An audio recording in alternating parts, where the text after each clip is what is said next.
Assalomu alaykum hurmatli Ziynat uy-joy savdosini obunachilari. Bugungi uy obzorimiz yana sizlarni xursand qilaman. Kecha Center masjidida edim, bugun Oqari masjididaman. 5 mahal azonni ovozini eshitaman. 5 mahal namozimda jamoat bilan oldi qatorda o'qiyman degan mijozlarimiz uchun mana sizlarga 4 sotikdan iborat, 9 xonadan iborat uy topib qo'yganman. Bu joyimiz mana kirish qismi hisoblanadi. Mana darvozamiz 25 millionga tushgan. Mana devorlar hozir shikaturka holatida turibdi. Kirganimizda mana chap qo'lda mehmonjonlarimiz uchun mana kengina mehmonxonasi bor. Tayyor aboy yopishtirish holatiga kelgan bu joy. Ko'rib turibsizlar o'zlaring. Endi uyimiz polni plita bosilgan. Bu yerda mana umumiy sanuzel bor.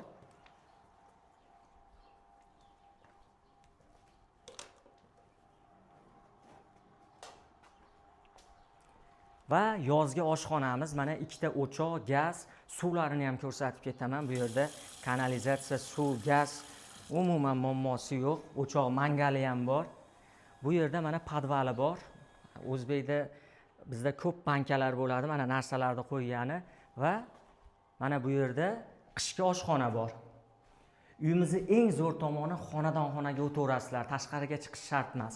Mana oshxonadan bu yerga zal quvosalaring bo'ladi, chiroyli mehmonlarga.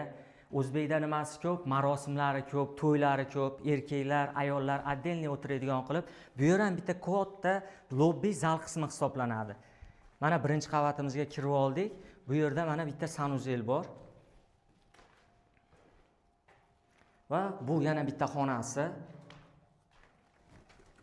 Xonadan chiqamiz. Bu yerda ham mana o'zlaringga moslab olasizlar, xonani ko'rib turibsizlar. Bu yer mana sanuzelga joy qilib ketilgan. Endi yuqori qavatga chiqamiz.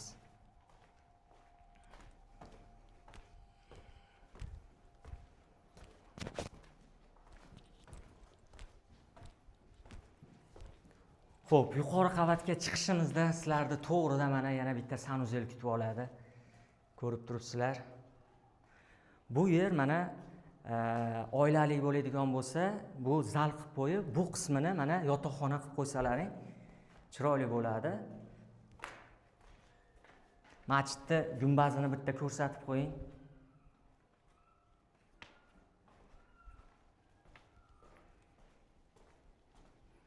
Va bu yerda ham ikkita xonasi bor. Xonasini ko'ryapsizlar. Xonasini o'zini ichida sanuzeli va bu yerda garderob qismi ham bor.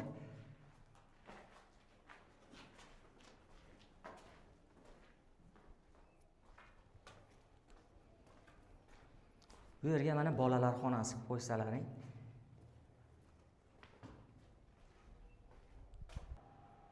Uyimizni polni ko'rib chiqdik. Mana birinchi, ikkinchi qavatlarni endi orqa tomoniga olib o'tib ketaman.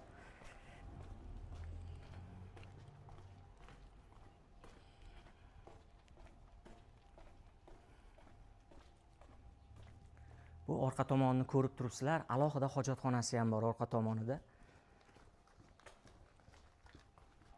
Uyimizning materiali to'liq 100% pishig'ichdan foydalanilgan. Bu yerga mana chiroyli naves so'ri qo'yib olasizlar, tepasini berkitib, yoz kunlarida o'tirgani. Eng qiziq joyi, narxiga keladigan bo'lsak, narxi egalari tomonidan 113 ming AQSh dollari deb baholanyapti. Sunnatiga muvofiq o'tib berishadi. Agar kimgadir shunaqa dunyo va oxirat uchun uylar kerak bo'ladigan bo'lsa, quyidagi raqamlarga murojaat qilaverasizlar. E'tiborlaringiz uchun rahmat. Bitta like tayyorlaysizlar.